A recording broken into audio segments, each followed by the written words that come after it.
नाशिकच्या अंबड परिसरातील प्रभाग क्रमांक 26 केवल पार्क येथील मोर्या पार्क वसाहत परिसरात नागरिक समस्यांनी डोके वर काढले असून ड्रेनेजमधून निघणारे दुर्गंधीयुक्त पाणी नागरिकांच्या घरात जाणे, जागोजागी साचलेले कचऱ्याचे ढीग, वाढलेले डासांचे प्रमाण यामुळे नागरिकांचे आरोग्य धोक्यात आले आहे। अशा अनेक समस्या दिवसेंदिवस वाढत असून या समस्यांचे निवेदन केवल पार्क येथील महिलांनी सातपूर विभागीय अधिकाऱ्यांना दिले आहे।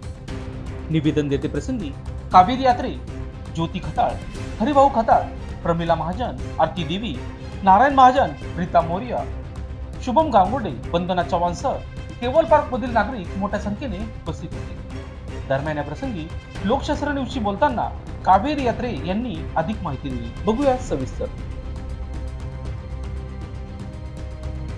नमस्कार, मी शिवसेना पदाधिकारी कावेरी यात्रे। एकनाथ साहेबांच्या प्रेरणेतून प्रेरणा घेऊन, त्यांच्या कामाची प्रेरणा घेऊनच मी आज इथे एक समस्या, मोठी समस्या आहे नागरिकांची, ती घेऊन इथे सातपूर महानगरपालिका इथलं विभागीय कार्यालयात आज निवेदन दिलेलं आहे। प्रभाग 26 मध्ये मोर्या पार्क जे आहे तिथे नागरिकांचं आरोग्य जे आहे खूपच धोक्यात आलेलं आहे। तिथे जे चंबरचं पाणी आहे ते लिकेज झालं आहे, रस्त्याने ते वाहत आहे आणि त्याच्यातून जे काही कीटाणू बाहेर येत आहेत त्यातून त्या नागरिकांचं आरोग्य धोक्यात आहे। त्याशिवाय तिथे रस्त्यांची पण खूप दुरावस्था आहे। आज हे नागरिक इतके संतप्त झालेले आहेत की आज ते इथपर्यंत सगळे आलेले आहेत। तुम्ही पाहताच आहेत माझ्यासोबत एवढे नागरिक उभे आहेत आणि आयुक्तांचं म्हणणं आहे की ज्या वेळेस निधी येईल तेव्हा आम्ही हे काम करू शकतो। तर आता हे जे उत्तर आम्हाला मिळालेलं आहे हे कितपत योग्य आहे हे प्रशासनाने आम्हाला उत्तर द्यावं। शिवाय तोपर्यंत ह्या नागरिकांचं जर जीवितहानी कोणाची झाली किंवा एखाद्याच्या मुलाबाळांना काही प्रॉब्लेम झाले जीवितात तर त्याला जबाबदार कोण। आज हे सगळे नागरिक इथे आले, त्यांनी काहींची भेट घेतली, काहींची भेट घेण्याचाही त्यांनी नकार दिला। 2च जण या, 4च जण या, पण बाकीच्यांच्या ज्या समस्या ऐकवायच्या होत्या त्यांनाही ते इथपर्यंत आले होते तेही त्यांनी ऐकण्यास नकार दिलेला आहे।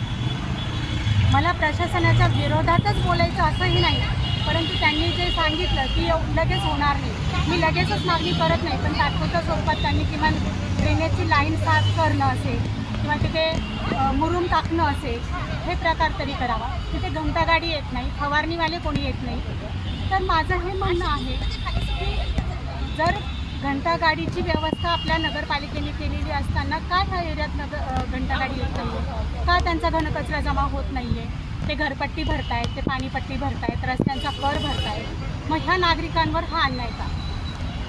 आज ह्या एरियामध्ये जे काही परिस्थिती आहे ती आज मी 15 दिवसापासून तिथे बघत आहे। पहिल्यांदा मी बघून आली प्रत्यक्षात, त्यानंतर सीमाताई हिरे, महेशजी हिरे तेही स्वतः प्रत्यक्षात तिथली परिस्थिती बघून आले। त्यांनी आम्हाला आश्वासन दिलं आहे की आम्ही बघू, करू, लक्ष देऊ, रस्ते तर काही लगेचच होणार नाही, परंतु किमान आमची मागणी ही आहे की रस्त्यांसाठी त्यांनी डांबरीकरण नाही म्हणणार मी, तिथे काँक्रिटीकरणच करून द्या की कायम तो विषय होणार नाही। आपल्या ज्या काही समस्या आत्ताच्या घडीला त्यांनी आम्हाला तिथे खडी आणि मुरुम टाकून द्यावं की लोकांना पायी चालतायत। आज तिथे गाड्या काण्याहून ॲक्सिडेंट होत आहेत, मुलं गाडींवरनं बायका घेऊन पडतायत, शाळेत त्यांना पोहोचण्याची सुविधा नाही, त्या ठिकाणी भाजीवाले येत नाही, दूधवाले येत नाही, ज्या काही मुलांना येणाऱ्या व्हॅन असतील त्या आतमध्ये येत नाही। आज असं समजा संपर्क त्यांचा या सगळ्या प्राथमिक सुविधांपासून दूर झालेला आहे। आपल्या ज्या काही समस्या आहे येत्या काही दिवसात त्या जर पूर्ण झाल्या नाही तर आपला पुढचा पवित्रा काय असणार आहे? आम्ही इथे स्थानिक इथे येऊन आणि आंदोलन करणार। लोकशास्त्र न्यूजसाठी बंटी आढाव, सातपूर।